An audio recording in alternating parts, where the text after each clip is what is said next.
Hello everyone, welcome to my channel Ayurveda for you. आज के lecture में हम अष्टांग हृदय चैप्टर नंबर 11 को देखने वाले हैं। यह जो है चैप्टर 11 का पार्ट थर्ड है। तो लेक्चर को स्टार्ट करते हैं। दोष की वृद्धि चिकित्सा और क्षय की चिकित्सा। फर्स्ट है वात दोष। वात दोष की वृद्धि होने पे संतर्पण या व्रीहन करते हैं। वात के क्षय होने पे लंघन करते हैं। नेक्स्ट है पित्त दोष।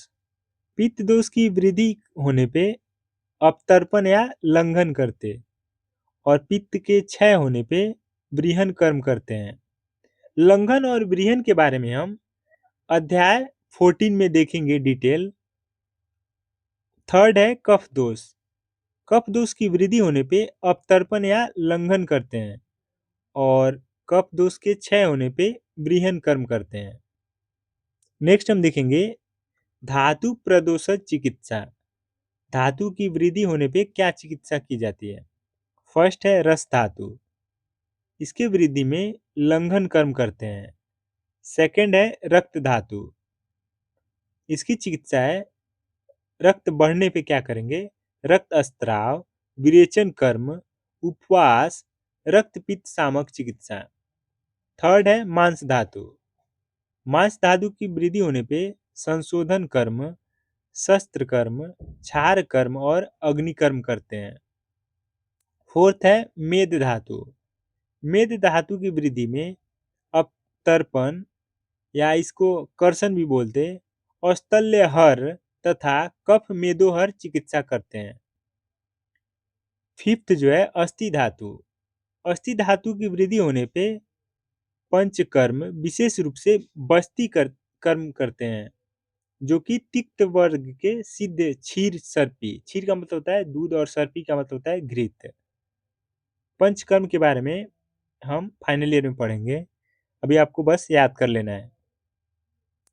नेक्स्ट है मज्जा धातु की वृद्धि होने पे क्या चिकित्सा करते हैं। मधुर तिक्त अन्न, शोधन, मैथुन, मध्य और निद्रा। सेवेंथ है शुक्र धातु वृद्धि होने की चिकित्सा, सेम एज मज्जा धातु। तो ये हो गए धातुओं की चिकित्सा। यहाँ पे क्षय की चिकित्सा के बारे में यहाँ पे वर्णन नहीं है। हम देखेंगे मल वृद्धि की चिकित्सा। फर्स्ट है पुरीस। पुरीस के बढ़ने पर अतिसार नाशक चिकित्सा करते हैं। मूत्र की वृद्धि होने पे प्रमेह नाशक चिकित्सा और स्वेद की वृद्धि होने पे स्तंभन व शीतल उपचार। हम देखेंगे मल के क्षय की चिकित्सा। पुरुष के क्षय में जौ, उड़द, राजमा, भेड़ बकरी के मध्य भाग मांस, मूत्र की क्षय होने पे मूत्र कृच्छ नाशक चिकित्सा। स्वेद का क्षय होने पे व्यायाम, अभ्यंग, स्वेदन, मध्य दें या ज्वर नाशक चिकित्सा करते हैं। धात्वाग्नि जब मंद होती है तो धातुओं की वृद्धि होती है। धात्वाग्नि के अति वृद्ध होने पर धातुओं का क्षय होता है। पूर्व धातु के अधिक बनने पर अगली धातु भी अधिक बनती है। पहले धातु के क्षीण होने पर उत्तरोत्तर जो आगे की धातु है वो भी क्षीण हो जाती हैं। तो ये दो पॉइंट आपको ध्यान में रखने हैं। अब नेक्स्ट है मलायन का वर्णन किया गया है। कितने मलायन है, अधो द्वे, नीचे दो हैं, मल एवं मूत्र मार्ग। और सप्त शीर्षी, सिर में 7 हैं, कान में 2, नासा नाक में 2, नेत्र में 2 और मुख में 1। तो ये 9 मलायन हो गए।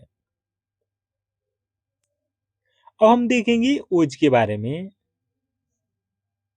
ओजस्तु तेजो धातु नाम सुक्रांतानां परम स्मृतम हृदयस्थमपि व्यापी देहस्थि निबंधनम। रस धातु से शुक्र पर्यंत समस्त धातुओं का सर्वश्रेष्ठ तेज या ऊर्जा ओज कहलाती है। इसकी स्थिति जो है यह हृदय में स्थित रहने पर संपूर्ण शरीर में व्याप्त रहता है। वह शरीर स्थिति का आधार है। ओज जो है शरीर स्थिति का आधार है। नेक्स्ट है ओज का स्वरूप।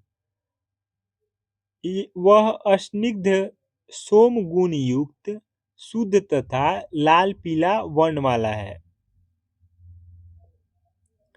नेक्स्ट हम देखेंगे ओज का नाश होने पर मनुष्य की मृत्यु हो जाती है और जिसके रहने पर मनुष्य जीवित रहता है।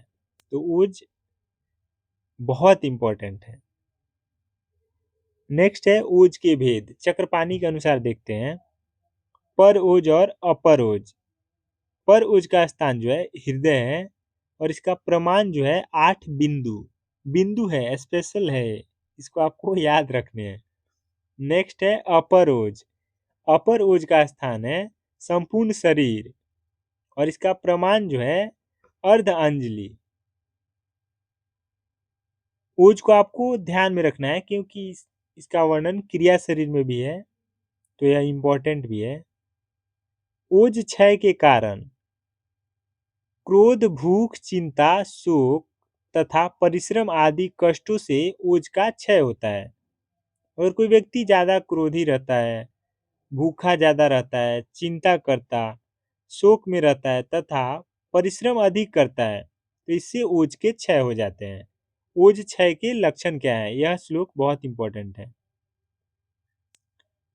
ओज के क्षय होने पे मनुष्य दूसरों से डरता है, दुर्बल हो जाता है, बार बार अधिक चिंता करने लगता है, उसकी इंद्रियां दुखित हो जाती है, वह कांति रहित हो जाता है।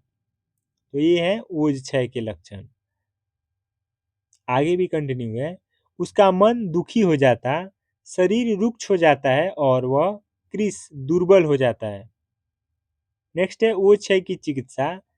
जीवनीय गण में परिगणित द्रव्यों का सेवन, दूध का सेवन, मांस रस आदि बलवर्धक द्रव्यों का निरंतर सेवन करना चाहिए। जीवनीय गण के बारे में आचार्य चरक ने भी षड विरेचन सिद्धि अध्याय में बताया है। ओज वृद्धि के लक्षण। अब हम जीवनीय द्रव्य आदि के सेवन किया तो ओज की वृद्धि होगी। अब वृद्धि होने पे मन प्रसन्न रहता है, शरीर पुष्ट होकर बल ओजस का उदय होता है। नेक्स्ट है अवस्था अनुसार दोषों के कर्म।